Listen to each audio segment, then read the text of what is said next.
Bonjour à tous, aujourd'hui on va parler de critères de sélection de sociétés et plus précisément de ratios de rentabilité du capital. Et vous allez voir que parmi les ratios que je vais vous présenter aujourd'hui, il y en a notamment un qui est un indicateur majeur de bonne santé d'une entreprise et qu'il faut donc, à mon avis, absolument prendre en compte avant d'acheter des actions d'une société. Pourquoi faut-il prendre en compte les ratios de rentabilité du capital? Il y a deux raisons. La première raison, c'est tout simplement la signification de ces ratios.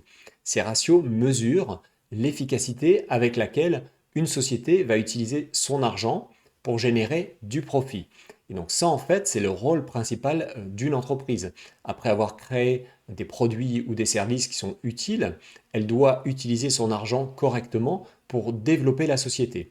Pour faire simple, ces ratios vous aident à comprendre si une société est bien gérée ou pas. La deuxième raison, c'est que ces critères sont assez peu utilisés par les investisseurs dans leur sélection d'actions, ce qui va donner un avantage compétitif majeur à ceux qui décident de les prendre en compte. À mon avis, il y a deux raisons qui expliquent que ces ratios sont peu utilisés. La première raison, c'est qu'il y a aujourd'hui beaucoup plus d'investisseurs growth par rapport à des investisseurs value. Les investisseurs growth, c'est ceux qui investissent dans des sociétés de croissance et eux vont assez peu regarder les ratios de rentabilité du capital. Au contraire, les investisseurs value qui investissent dans la valeur, eux vont avoir tendance à regarder ces ratios de rentabilité du capital. Mais c'est vrai que d'un point de vue marketing, il est beaucoup plus facile de vendre des stratégies d'investissement où vous regardez le futur et vous dites que vous allez investir dans des sociétés qui vont croître dans le futur. Ça, c'est plus facile à vendre que de dire vous allez investir dans des sociétés de qualité, des sociétés solides qui dans le passé ont montré qu'elles généraient une bonne rentabilité. La deuxième raison, c'est que le calcul est un petit peu plus difficile. On ne va pas se contenter de regarder le compte de résultat et faire un simple ratio entre le résultat net et le chiffre d'affaires ou la marge opérationnelle et le chiffre d'affaires. Là, il va falloir aller regarder des éléments du bilan. Il va falloir pour certains ratios faire des retraitements pour, in fine, arriver au résultat.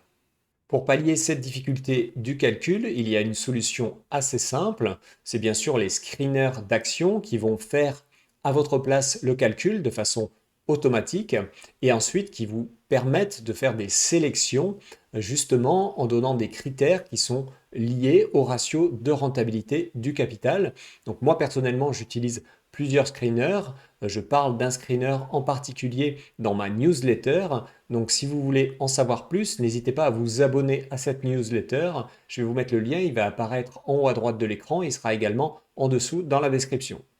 On passe maintenant au cœur du sujet. Je vais vous présenter les trois principaux ratios qui permettent d'analyser la rentabilité des capitaux.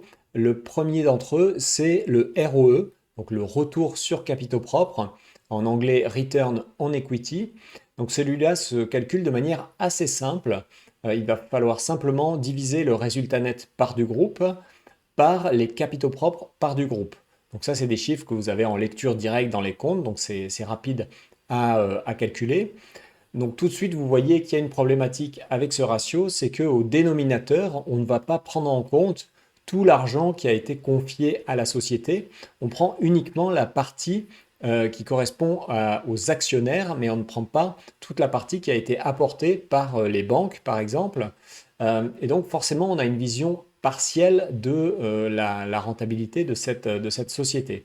Typiquement, si vous êtes face à une société qui est très endettée, eh bien, cette dette a peut-être servi à faire augmenter, grâce aux investissements, le résultat net de la société, mais in fine, vous divisez par un montant de capitaux propres qui est assez faible et donc vous pouvez avoir des ratios très élevés dans une société en fait assez risquée parce qu'elle est beaucoup endettée.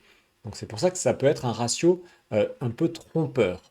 J'en profite pour dire que pour analyser le résultat que vous obtenez pour ces ratios, il vaut toujours mieux faire des comparatifs par rapport à d'autres sociétés et surtout au sein d'un même secteur d'activité. Tout simplement parce que bien souvent, structurellement, vous allez avoir certains secteurs qui sont beaucoup plus profitables que d'autres.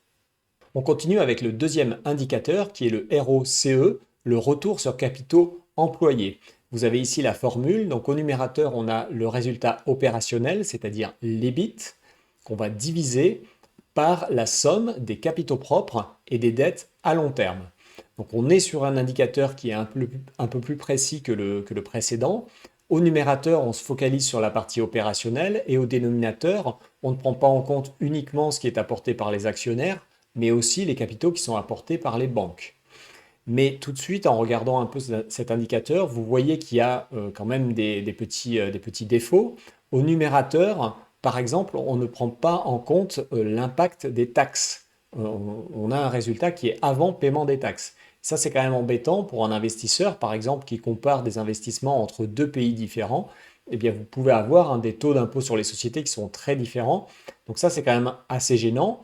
Et au dénominateur, là, ce qui est embêtant, c'est que vous avez par exemple les dettes à court terme, dettes financières à court terme, qui n'apparaissent pas. Donc ça, c'est pas pris en compte. Et par ailleurs, à l'intérieur des dettes à long terme, on prend absolument tout. On ne prend pas uniquement la partie dette financière. Donc on a en fait au dénominateur un mélange d'éléments financiers et d'éléments opérationnels, alors qu'on s'attendrait plutôt à avoir uniquement les éléments financiers.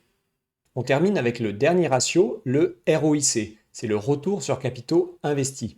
Vous allez voir que c'est un ratio qui ressemble beaucoup au précédent, mais il va être plus précis. C'est pour ça que moi, personnellement, je préfère utiliser ce ratio-là. En revanche, il y a une contrepartie. Il est plus compliqué à calculer. C'est pour ça qu'il vaut mieux utiliser un screener quand vous voulez faire des recherches, des filtres basés sur le ROIC. La formule est la suivante. Au numérateur, on va avoir ce qu'on appelle le Net Operating Profit After Tax et au dénominateur, l'Invested Capital, les capitaux investis. Donc au numérateur, vous voyez que déjà par rapport au ratio précédent, on est plus précis parce qu'on prend en compte les taxes.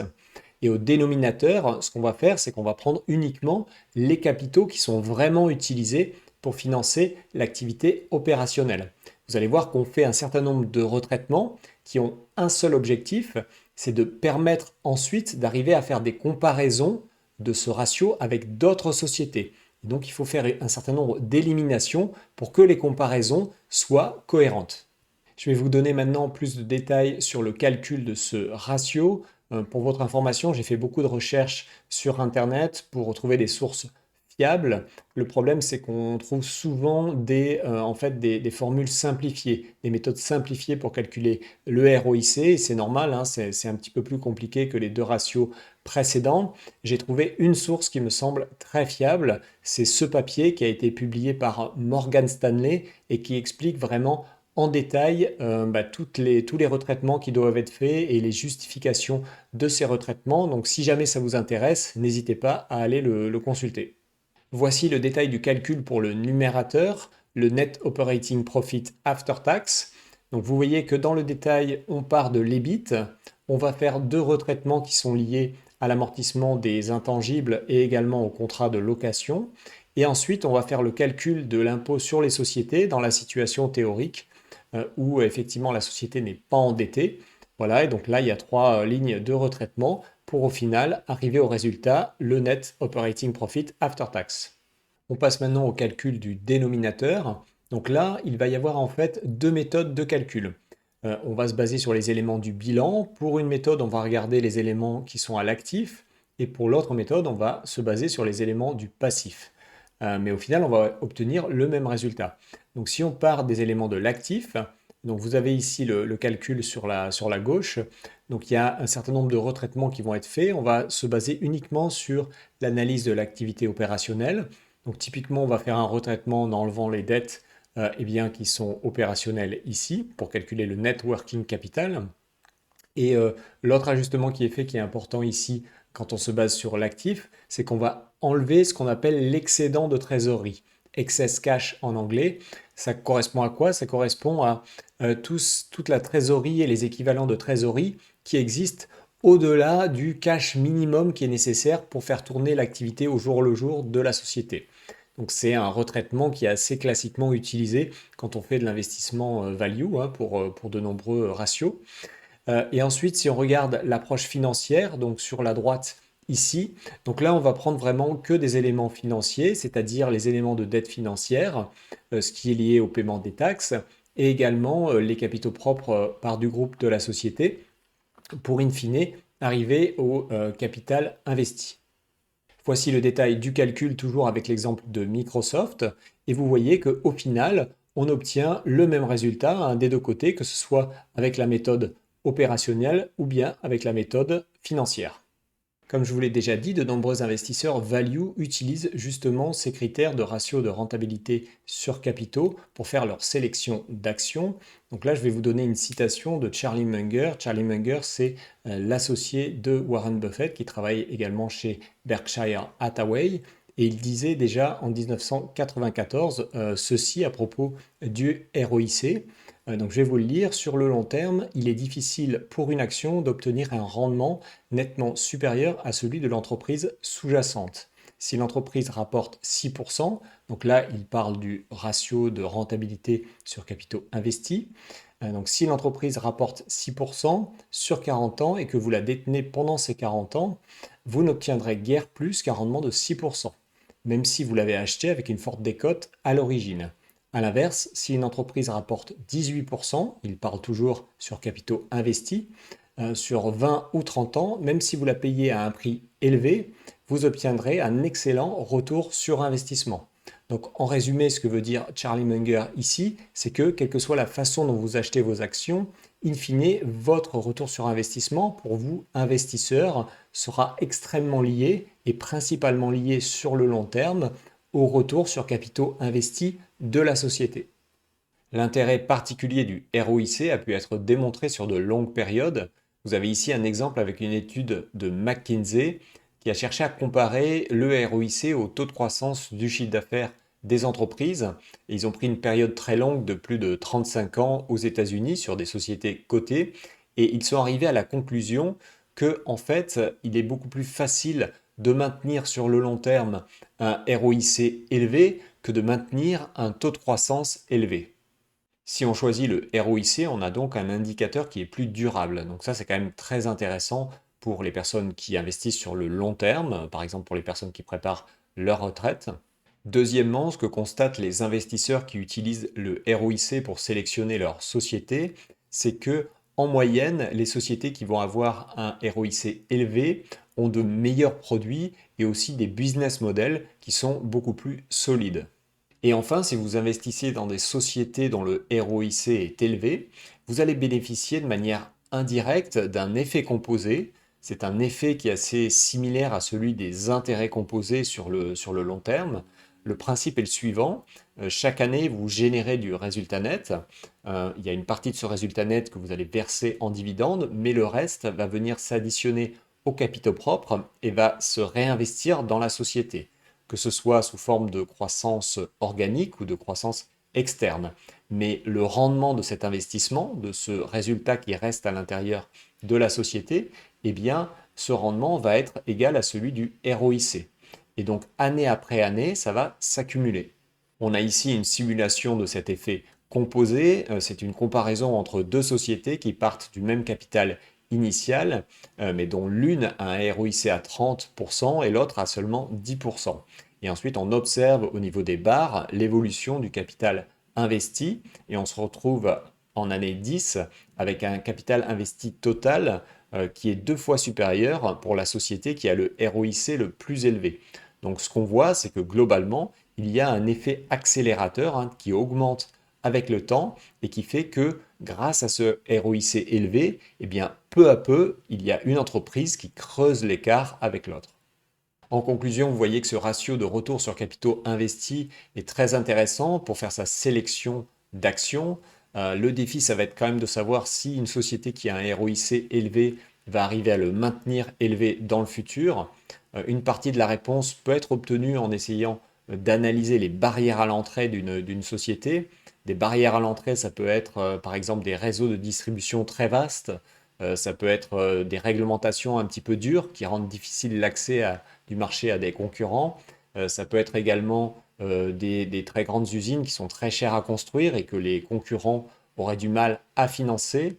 Donc en regardant ces éléments de barrière à l'entrée, ça peut vous donner une idée sur la capacité de la société à maintenir ces niveaux élevés dans le futur. Pour votre information, quand notamment vous travaillez dans le domaine des matières premières, eh bien vous allez voir qu'il y a souvent des variations très fortes hein, ROIC année après année. Donc là, il faut faire attention, c'est pas parce que la dernière année, l'année précédente, votre ROIC était très élevé que effectivement ça va se maintenir dans le futur. C'est lié au fait, bien sûr, que les prix sont très volatiles, hein, souvent dans le domaine des matières premières. Et bien sûr, le ROIC à lui tout seul ne va pas être suffisant pour faire votre sélection d'actions. Il faudra combiner cet indicateur à d'autres indicateurs, par exemple comme le taux de croissance du chiffre d'affaires ou le niveau de marge opérationnelle. Voilà, j'en ai terminé, j'espère que ça vous a plu. Si ça vous a plu, mettez bien un pouce vers le haut. Et par ailleurs, si vous voulez des exemples de sociétés cotées qui ont des ROIC très élevés, eh bien abonnez-vous à ma newsletter Substack, il y a souvent des exemples de ce type-là. À bientôt, ciao!